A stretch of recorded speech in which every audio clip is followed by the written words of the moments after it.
चलते फिरते इंसानी कंकाल सुनने में किसी हॉरर फिल्म का प्लॉट लगता है ना। बिल्कुल। लेकिन इसके पीछे एक बहुत ही दिलचस्प और गहरी सीख छिपी है। आज के इस विश्लेषण में हम एक बेहद रोमांचक, रोंगटे खड़े कर देने वाली पंचतंत्र शैली की कथा में गोता लगाने वाले हैं। चलिए इस पूरी घटना को स्टेप बाय स्टेप समझते हैं और देखते हैं कि आखिर वहां हुआ क्या था।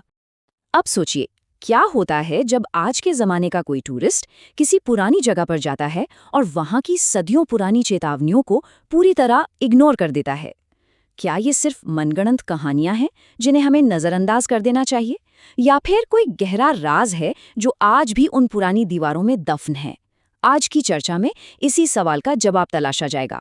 कहानी की शुरुआत होती है नागपुर के एक बहुत ही मशहूर और ऐतिहासिक गांव से। यहाँ हमारी मुलाकात होती है समीर से। समीर शहर से आया एक ऐसा टूरिस्ट है जो इन ऐतिहासिक इमारतों के बारे में सब कुछ जानना चाहता है, लेकिन दिक्कत यह है कि वो यहाँ के रास्तों से बिल्कुल अनजान है।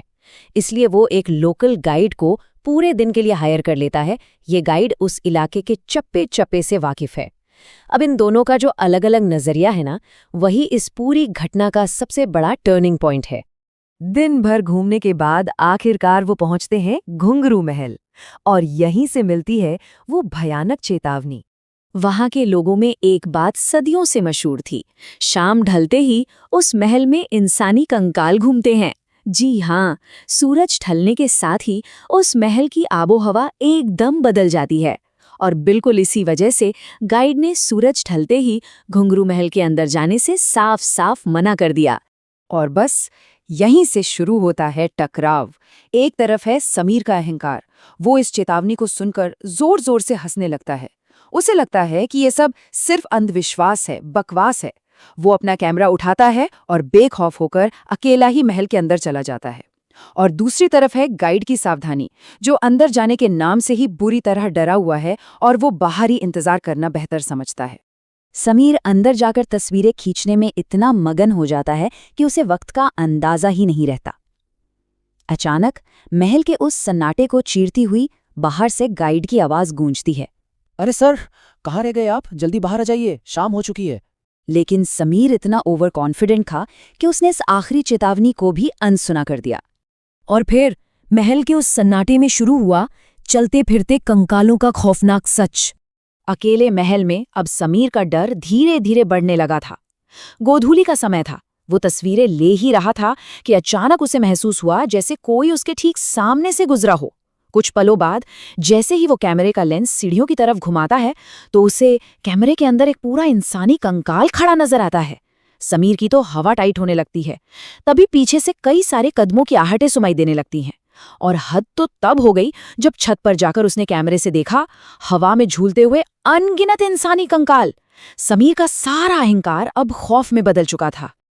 अब अंदर ही अंदर समीर की हालत बहुत खराब थी। अपनी घबराहट छुपाने के लिए वो खुद को ही तसल्ली देने लगा और बड़बड़ाया, चलो, मैंने बहुत तस्वीरें खींच लीं, अब मुझे नीचे चलना चाहिए। सच बताऊं तो ये सिर्फ खुद को शांत दिखाने का एक बहाना था। पर असली खौफनाक मंजर तो अब शुरू होता है। सीढ़ियों से नीचे उतरते वक्त वो कंकाल अब किसी कैमरे के लेंस में नहीं दिख रहे थे, बल्कि बिल्कुल साक्षात खुली आंखों के सामने खड़े थे। वो स्थानीय चेतावनियां कोई मजाक नहीं थी। वो इंसानी कंकाल बिल्कुल सच थे और उसी की तरफ बढ़ रहे थे। अब आप ही सोचिए, चलते फिरते इंसानी कंकालों को साक्षात अपनी तरफ आते देखकर किसी के भी पसीने छूट जाएंगे। समीर का शरीर एकदम सुन्न पड़ गया। वो सारे कंकाल उसके इर्द गिर्द चक्कर लगाने लगे। ये नज़ारा इतना खौफनाक था कि समीर इसे बर्दाश्त नहीं कर पाया और बुरी तरह चक्कर खाकर वहीं जमीन पर बेहोश हो गया। उसका सारा मॉडर्न ज्ञान धरा का धरा रह गया। तो सवाल ये है कि फिर वो बचा कैसे? यहाँ काम आया मशालों वाला वो शानदार रेस्क्यू मिशन। बाहर गाइड तो पहले से ही घबराया हुआ था, और जब समीर काफी देर तक नहीं लौटा तो उसकी टेंशन और बढ़ गई।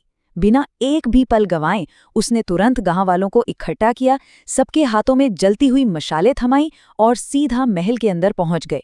कमाल की बात ये रही कि आग की रोशनी देखते ही वो सारे कंकाल वहां से गायब हो गए और आखिरकार उन्होंने बेहोश पड़े समीर को ढूंढ निकाला और उसे सुरक्षित बाहर ले आए।